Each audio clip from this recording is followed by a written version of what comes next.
Hello! Hi everyone!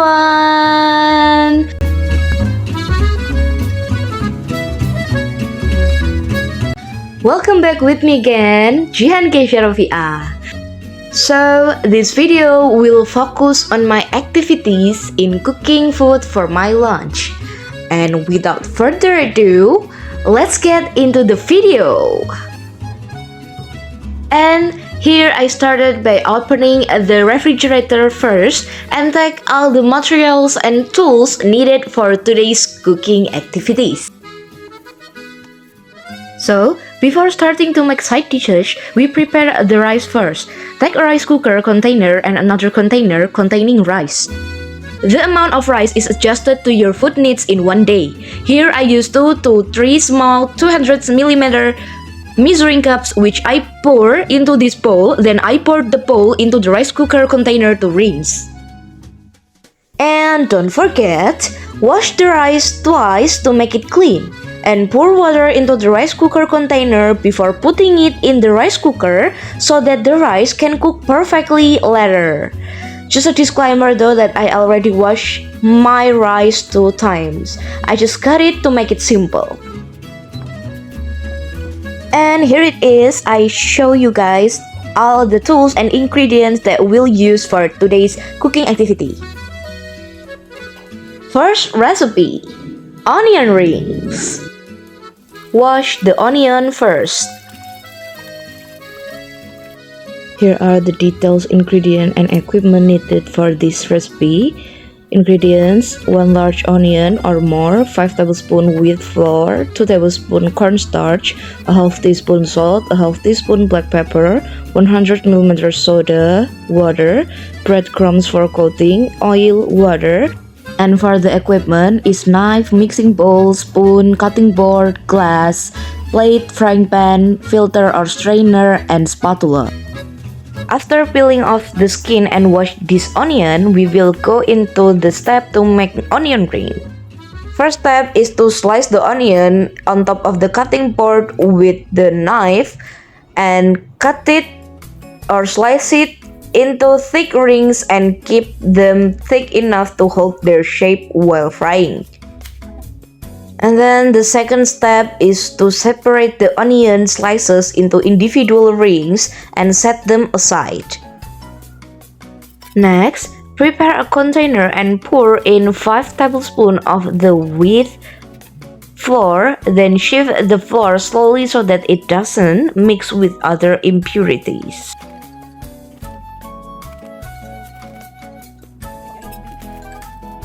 After finish shifting, transfer the good flour into the container you want to use to mix the dough. The next step is to pour 2 tablespoons of cornstarch into a bowl, then prepare the breadcrumbs in another container as a sprinkling material later when the mixture has coated the onions. Pour 100ml of soda water with a small glass into the flour mixture. The carbonation in the soda water will help create a light and crispy texture when frying. And also pour a bit of water if you need it. In a mixing bowl, put a half teaspoon salt and a half teaspoon black pepper in it, then mix every ingredient well. Add the water into the bowl slowly to get the texture you want.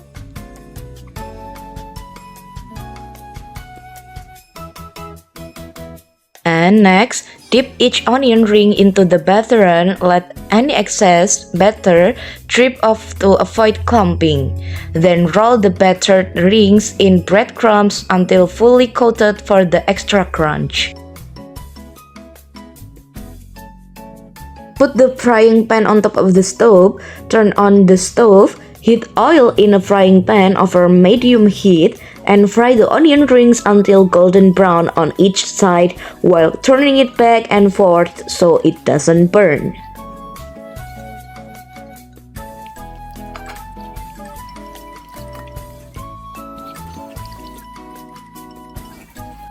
And the last is, once cooked, drain the onion rings first so that the oil doesn't stick to it. Then put the onion rings on a plate and the food is ready to be enjoyed. Second recipe, sweet and sour sausages. And here are the ingredients and equipment details for this recipe. For the ingredient first, I used 3 sausages from So Nice. It's not a sponsor anyway. And then 2 garlic cloves, 2 tablespoons sweet soy sauce, 2 tablespoons tomato sauce, 1 tablespoon spicy sauce, 1 tablespoon oyster sauce, 1 tablespoon sesame oil, and oil. For the equipment is knife, cutting board, bowl or plate, frying pan, spoon, scissors, and spatula. After cutting the sausage casing and removing 3 sausage sticks, let's go into the step. First step, slice each sausage into a few chunks. Keep them thick enough to hold their shape while cooking. Carefully cut small slits into the ends of each sausage piece to make them look like squid tentacles when fried, and please do not cut too deep. After that, slice the garlic into thin slices to help it release flavor into the oil. Step 3. Prepare a bowl and spoon, then pour 2 tablespoons of sweet soy sauce, 2 tablespoons of tomato sauce, 1 tablespoon of spicy sauce, 1 tablespoon of oyster sauce, and 1 tablespoon of sesame oil into the bowl. Then mix everything until evenly mixed. And remember, this is just my measurement. If you want it to be even spicier, just add more hot sauce or add sliced chili into the bowl. Then, place a frying pan on the stove, turn on the stove, heat a little oil in the pan and add the chopped garlic, saute until brown. After that, add the sausage and stir fry briefly until fragrant, then remove the half-cooked sausage and drain the onion so that the onion oil can be used to stir fry the sausage. After that, put the sausage back into the frying pan and slowly add the sauce mixture that we mixed earlier. Then, cook until it smells good and let the sausage simmer until most of the sauce is absorbed. When it's ready, turn off the heat. Last, move the sausage to a serving dish and the food is ready. And voila! That's what I ate for today. I ate my lunch mixed with my mother's cooking too.